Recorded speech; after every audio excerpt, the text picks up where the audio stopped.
The tragic life story and sad final years of Burt Lancaster. Burt Lancaster was an American film actor who, in a movie career of 43 years, became famous for his flashing smile, bright blue eyes and strong physical screen presence. Initially typecast as the tough guy villain in films noir, he deliberately sought out a variety of different roles in order to broaden his appeal. He is now regarded as one of the foremost actors of the post-war Hollywood period. He received 4 Academy Award nominations for Best Actor and won the Oscar once, in 1960, for his performance as the corrupt evangelist in Elmer Gantry. He was also a producer, director and writer and was in the forefront of Hollywood actors in forming his own highly successful production company, Hecht Hill Lancaster, in the 1950s. In the American Film Institute's list of the 50 greatest screen legends he is placed at number 19. Burt Lancaster was born Burton Stephen Lancaster in East Harlem, New York City, on November 2, 1913. He had 3 elder siblings and his father was a postal worker. The family was not well off, but Burt grew up in a secure, loving environment. He enjoyed childhood visits to the movies, particularly the swashbuckling stars like Douglas Fairbanks, but his first ambition was to become an opera singer and indeed was a lifelong lover of opera and symphonic music. When an operatic career proved impractical, he switched to the more conventional aim of becoming a basketball star. He was naturally athletic and on leaving the DeWitt Clinton High School in New York in 1930 he began studying at New York University on a basketball scholarship. He quickly realized that he was not suited to the academic life and he began honing his acrobatic and gymnastic skills at East Harlem's Union Settlement, one of New York's oldest community houses, with the intention of becoming a gym teacher. He teamed up with a friend, Nick Kucha, to form an acrobatic duo called Lang and Cravat, performing comic routines on horizontal bars. They went on the road with the K Brothers Circus in Petersburg, Virginia, and then spent the next 7 years working in fairgrounds, different circuses and nightclubs, giving it up in 1939 only when Lancaster injured his hand. Nick Kucha became an actor under the name Nick Cravat and the former acrobatic partners later worked together in several movies. Burt was now in the position of having to seek work and he found it first as a firefighter, then as a floorwalker for the Marshall Field's department store, and he also worked as a restaurant waiter until 1942 when he joined the Army after Pearl Harbor. He spent 3 years with the USO providing entertainment to troops stationed in Italy, beginning as an athletic instructor, moving on to the job of entertainment specialist, where he wrote, directed and performed in sketches. His acting career started with an accidental meeting with Hollywood agent, Harold Hecht, who arranged for an audition for the war drama, A Sound of Hunting, which was about to be produced on Broadway. Lancaster got the part, but his debut was an inauspicious one as the play flopped badly, but it brought him to the notice of Hollywood producer Hal Wallace. Lancaster signed a contract with Hal Wallace Productions, Inc. on January 8, 1946 to make 2 films a year for 7 years. In 1946 he made an impressive movie debut co-starring with Ava Gardner in the film noir The Killers as an ex-prizefighter, and almost immediately found himself a successful and sought-after Hollywood star. He appeared in a series of action and adventure movies such as Desert Fury in 1947 and Rope of Sand in 1949, and his career accelerated in the 1950s when his good looks and athleticism made him a natural for a series of action films such as The Flame and the Arrow in 1950, Vengeance Valley in 1951 and The Crimson Pirate in 1952, in which he was partnered once again with Nick Cravat. Lancaster was a natural choice for the all-action military, western and thriller movies in which he appeared at this time, but he successfully resisted being typecast as just an action man. He was restless to prove he was not merely a hunky screen presence, but an accomplished actor, too. So, although his performances in movies such as Brute Force in 1947 and I Walk Alone in 1948 were extremely successful and seemed to be perfect for him, he actively sought other roles such as the ambitious husband of Barbara Stanwyck in Sorry, Wrong Number in 1948 and the alcoholic doctor in Come Back, Little Sheba in 1952.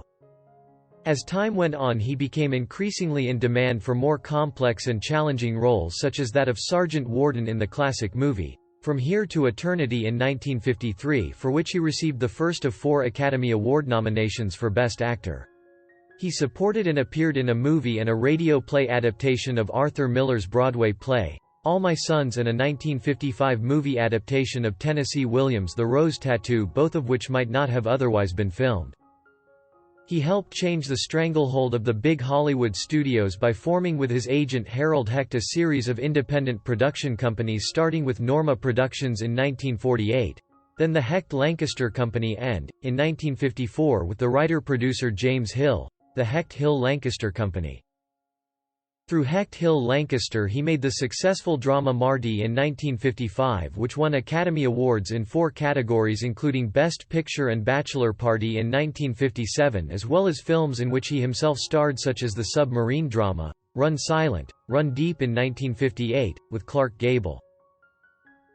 After memorably playing a cynical journalist in the cult hit, Sweet Smell of Success in 1957, he took the role of charlatan preacher in Elmer Gantry in 1960, for which he won an Academy Award for Best Actor, and in 1962 he received a 3rd Oscar nomination for his portrayal of a rehabilitated convict Robert Stroud, in Birdman of Alcatraz. One of Lancaster's most frequent co-stars was Kirk Douglas, with whom he appeared 7 times in such films such as I Walk Alone in 1948, Gunfight at the OK Corral in 1957, 7 Days in May in 1964, and Tough Guys in 1986. He and Douglas were not close friends off-screen and maintained a healthy competitive working relationship. Lancaster was a lifelong political liberal and Democrat, and gave financial support to many liberal groups. He was also a member of the American Civil Liberties Union, a vocal opponent of the war in Vietnam, and of anti-communist witch hunts and anti-communist political movements such as McCarthyism. He was also one of the actors and artists who joined Martin Luther King's March on Washington in 1963.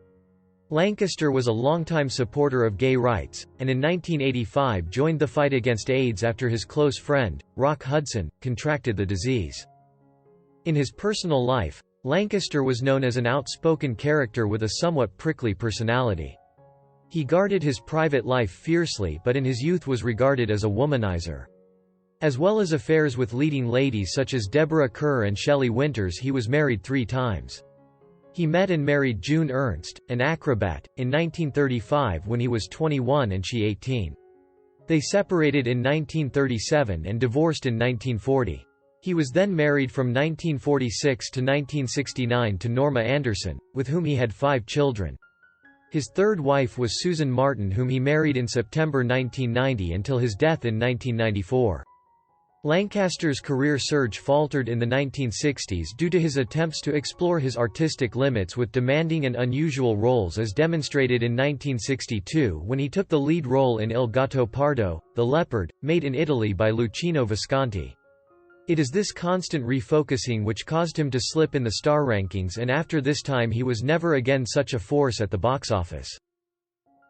He continued to give full commitment to his roles during the 1960s, as in his performance as a power-hungry general in 7 Days in May in 1964, and in The Swimmer in 1968, but his best movies were behind him. During the 1970s he made a number of movies, but none struck a popular chord. Lancaster himself began drinking heavily and his looks began to fade.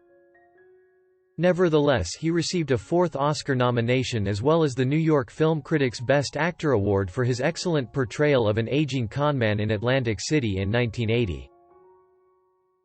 As he grew older he became active in television with such miniseries and TV movies as Moses, The Lawgiver and On Wings of Eagles, but his naturally robust constitution began to fail and increasing ill health prevented him from working as much as he wished. After a gallbladder operation in 1980 he had to undergo a quadruple heart bypass in 1983, after which his health never recovered. He was wheelchair-bound, partly paralyzed and with restricted speech after a stroke in 1990. Burt Lancaster died in his Los Angeles apartment from a heart attack on October 20, 1994, at the age 80. He is buried at Westwood Memorial Park in Los Angeles. Rest in peace Burt Lancaster, goodbye legend.